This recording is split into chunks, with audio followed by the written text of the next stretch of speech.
Hello, I'm now live. Welcome. This is actually the last one of these Facebook Lives for the month of March.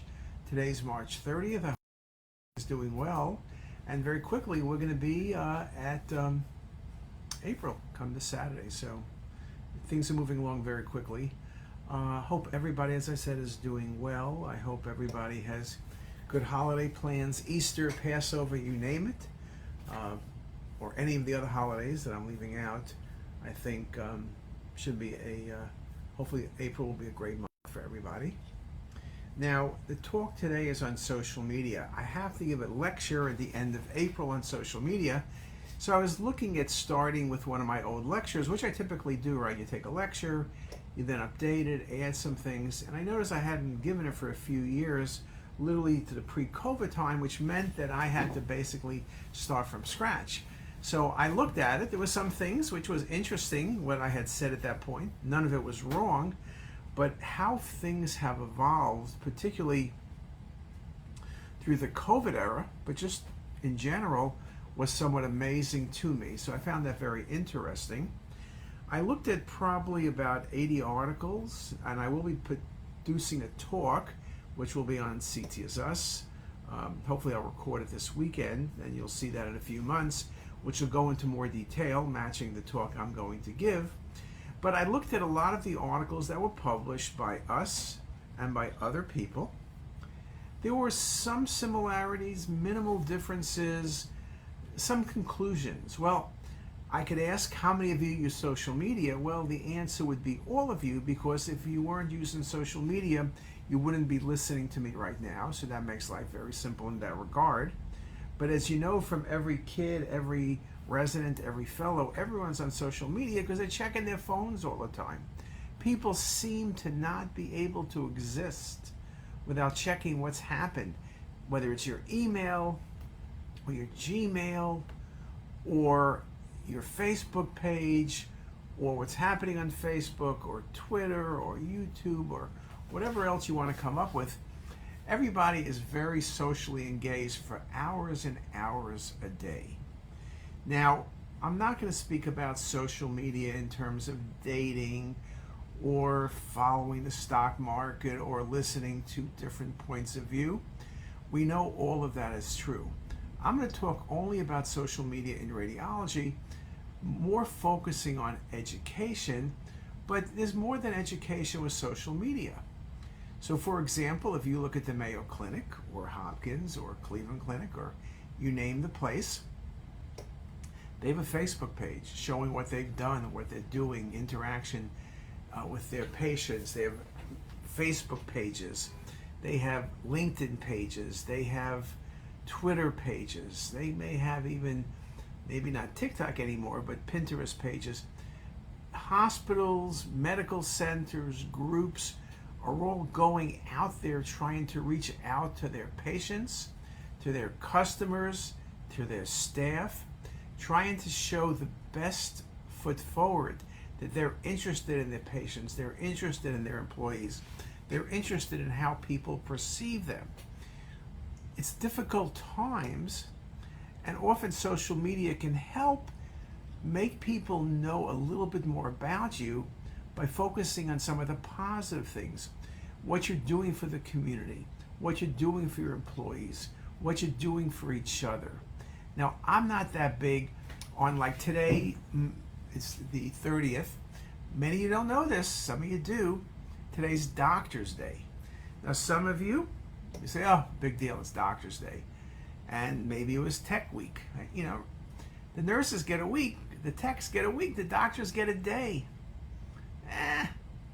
Nevertheless, not to sound like Larry David complaining, some places make a big deal. They give you lunch, they give you breakfast, they wash your car, they trim your beard, I don't know. They do all sorts of things, maybe now less than ever perhaps, but it's really this idea of how to use social media to project a positive image of what you do, because people look at that and will come up with how they think about you. When you look at the Mayo Clinic, for example, so I'll stay away from Hopkins, very, very well done, very professional, showing you what they're doing. There's stuff on LinkedIn from Sloan Kettering. Luis Diaz loves LinkedIn. But what they're doing, what discoveries they're making, who wrote this, who did that. Very, very impressive. Hey, Luis. Very, very impressive what they're doing at Sloan Kettering, using social media as a way of telling their patients and telling the world, hey, we're here, we're doing great stuff. We want to let you know.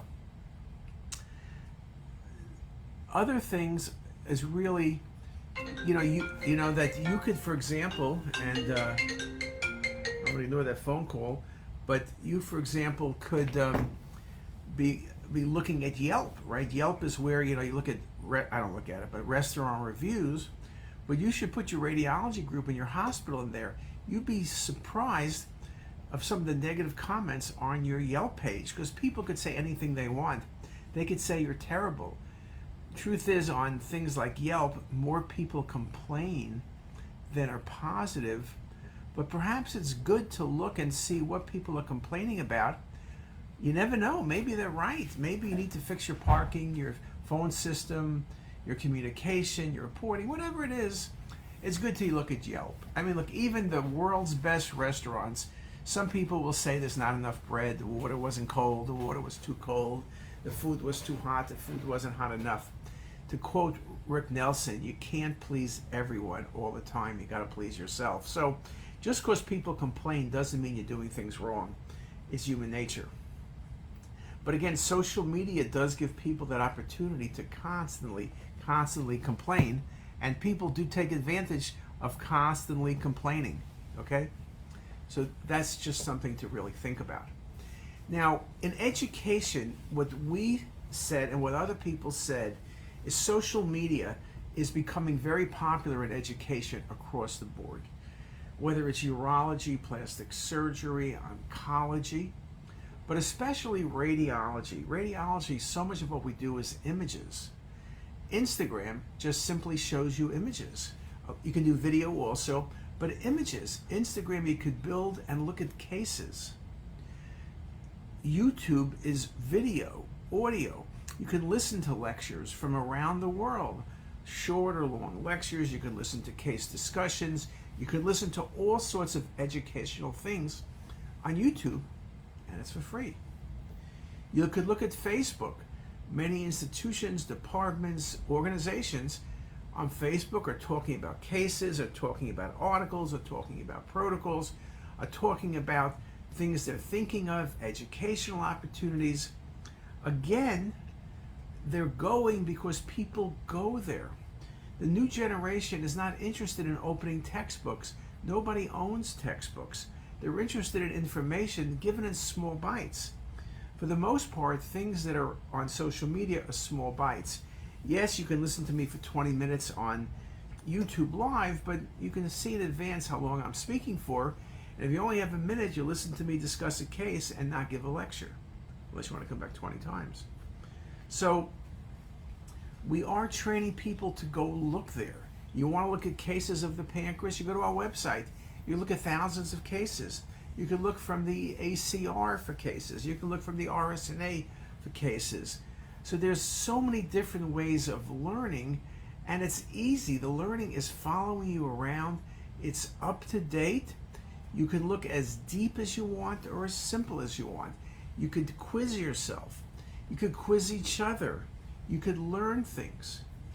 Education is changing. The classic, let's go to Orlando to a meeting, as much as I love running courses for 35 or 36 years, kind of has worn its way out. It was dropping before COVID. COVID has raised the cost of hotels, airlines, guarantees for people like me running meetings to the point that it's very hard to justify running a meeting. The risk reward is very high. People don't have money in their CPP accounts to go to meetings. You can get CME online for free, and the groups are pushing that. Also, people don't get time off for their meetings like they used to. They get time off from work that they could take vacation or meetings. Well, there aren't many radiologists, surely, of the newer generation who are going to say, well, I'm going to take 5 or 10 days a year for my vacation and go to meetings where I have to pay for the meeting out of my own pocket. That is not going to happen. So till we bring back the days of where you get time for meetings and you get reimbursed for the meetings and the cost of the meetings, maybe as a benefit, but as a real practical thing, I don't see meetings being nearly as successful.